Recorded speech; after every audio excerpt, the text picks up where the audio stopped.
লালুর গায়ের জোর অসাধারণ। জিমন্যাস্টিকের আখড়ায় লালুর সমকক্ষ কেউ ছিল না বাবু। ওই গো, তুমি রান্নাঘরটা গিয়ে দেখো গা। আর তুমি এইদিকে কাজটা সামলাও, তারপর দেখা যাক কি করা যায়। লালু এলে ভালো হয়। এখন লালু সকলের বিপদে আপদে সবসময় আগে উপস্থিত হয়। আজ এলেই হয়, যা বিপদে পড়েছি আজকে আজকে নিশ্চয়। কিন্তু লালুর একটা মারাত্মক দোষ, কাউকে ভয় দেখাবার সুযোগ পেলে সে নিজেকে সামলাতে পারে না। একদম ঠিক। এতে ছেলে বুড়ো গুরুজন সবাই তার কাছে সমান। বাবু, লালু কিন্তু তার ডাক না ভালো না ব্যক্তি অবশ্য হয়েছে, কিন্তু সেটা মনে নেই।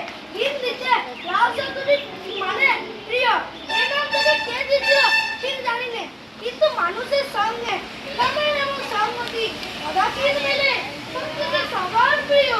আমরা তার বাল্য বন্ধু কাকা বাবু। আমরা যখন স্কুল ছেড়ে কলেজে ভর্তি হলাম তখন সে বললো ব্যবসা করবে, তাই তার মার কাছে 10 টাকা নিয়ে সে ঠিকাদারি শুরু করে দিল। আমরা বললাম, লালু তোর পকেটে তো 10 টাকা। লালু তখন হিসাব বললো, আর কত চাই, এই তো ধের। সবাই লালুকে ভালোবাসতো, তাই তার কাজ শুরু হতো। পরে কলেজের পথে প্রায় ওর সাথে দেখা পেতাম। লালু ছাতি মাথায় জনা পায়ে তুলি মুখে নিয়ে রাস্তায় ছোটখাটো মেরামত আমাদের দেখে এসে তামাশা করে বলতো, যা যা দৌড়াও, পার্টি থেকে ঢাকায় জীবন ঘেরা করি। বাবু, আরো যখন আমরা ছোটবেলায় বাংলা স্কুলে পড়তাম তখন লালু ছিল সকলের মিস্ত্রি। তার বইয়ের থলির মধ্যে সব সময় মজুদ থাকতো একটা আমন, একটা রাফি, একটা ঘোড়ার নাচ, একটা ফুটবল স্টেথোস্কোপ, আরো কত কি। এসব যে কোথা থেকে জোগাড় করতো ঠিক জানি। এই নিয়ে কার্টুন আছে, এমন কাজ নেই। স্কুলে সদস্যের ছাতা সেলাই করা, প্লেট পেনকে আটা, কেঞ্চি গিয়ে জামা কাপড় ছিঁড়ে গেলে সব পেনের সাথে সেলাই করে দেওয়া, এসব ছোটখাটো কাজ করতো। আর সেই কাজগুলো করতো খুব চমৎকার। একবার ছোট বড় ব্যক্তি কয়েক পয়সায় রঙিন কাগজ আর সোনা কিনে কি একটা নতুন জিনিস তৈরি করেছিল। সে গঙ্গার ধারে বসে আড়াই টাকার খেলনা বিক্রি করে ফেলতো। তার থেকে বড় পেট পুরো ছোটদের মতো খেলেছিল। বাবু বাবু, লালু আসতে পারবে না, সে ঘুমাচ্ছে। সে কি রে, আর তো মোটে 10-15 মিনিট, তারপরে সব শেষ, সব নষ্ট, সর্বনাশ হইলে মহাকালের কোপে কেউ বাঁচবে না। ভেবেছিলাম লালু আসবে। হ্যাঁ বাবু, আমরা অনেক বললাম, কিন্তু সে বললো ছোটবেলায় ও কাজ অনেক করেছি, এখন আর ভালো লাগে না, দেবীর পুজোয় ব্যাঘাত হয়ে হোক, এই বলে সে আবার শুয়ে পড়লো। কি হবে এখন? মা গো, তুমি আমায় রক্ষা করো মা। এসে গেছে, এসে গেছে। আরে লালু এসে গেছে। কই কই, কোথায় পুজো হচ্ছে? কোথায় পুজো হচ্ছে? আমি এসে গেছি জোরে বসা।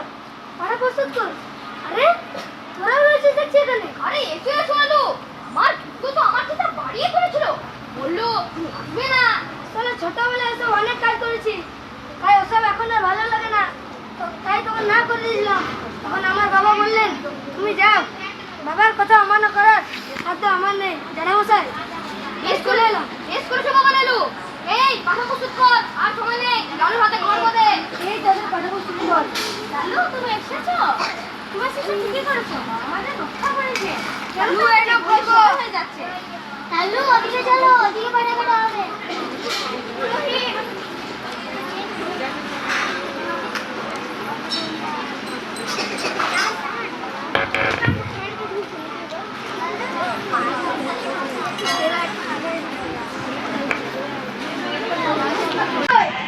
সব কিছু রেডি করে তারপর আমাকে ডাকবে। এই তুই এদিকে আয়, এই তুই এদিকে আয়, একটা বৃষ্টি করে যা।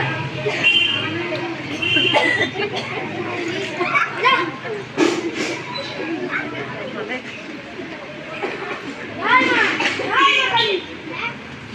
ওই সিন্দুকটা দেখিস।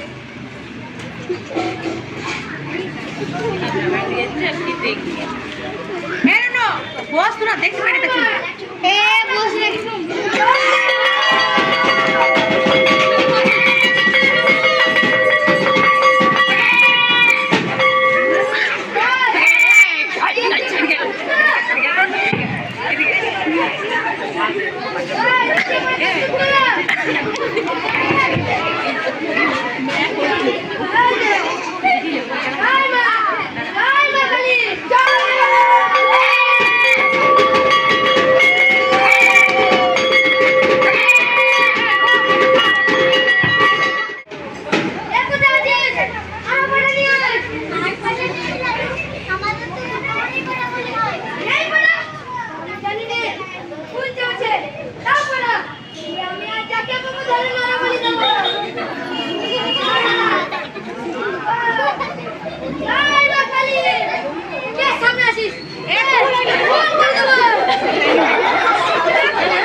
ঠিক আছে